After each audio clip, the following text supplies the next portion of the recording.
I'm in prison in Waseca, Minnesota, and I live on a floor that's fairly calm.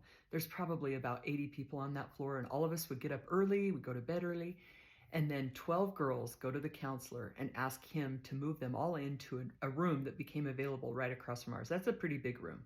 Most of the rooms were 3, but this is a bigger room with more bunks. And the girls were rowdy. They were pretty funny. Like, I got to know them, but they were rowdy. One night, they got themselves into a whole bunch of trouble. So for me, I'm getting up through the night and I'm going to the bathroom, but I always have headphones in to kind of keep the noise and everything drowned out. And I didn't have music on, but it would just help keep the noise out. So I get up, I walk to the bathroom, and I come back to my cell. And the next morning, I get called to the lieutenant's office. And that, you don't want to get called, at least I didn't want to get called to the lieutenant's office because I'd already had that happen at the first prison I was at, and I got shipped because I was blogging. So I'm thinking, what in the heck do they want, right? So I get over to the lieutenant's office and I see all those girls that are in the room across from ours sitting on a bench outside the lieutenant's office, which means they got themselves into trouble.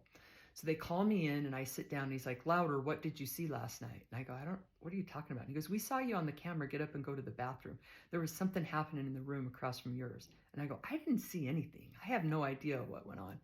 And he goes, listen, Louder, you can tell us what happened. And I'm like, no, I don't even know what happened. So I walk out and I look at those girls and I go, you guys need to stop your nonsense. I go, when I'm getting called over to the lieutenant's office, it's a problem. So I get back to my bunk and those girls all come walking into their cell. And one of them goes, Louder's a rat. And I was like, are you kidding me? I go, what are you guys talking about? You're the ones that got our whole floor, brought heat onto our whole floor. I was so mad. And one of the girls said, Louder's not a rat. If she was going to rat us out, she would have ratted us out a long time ago.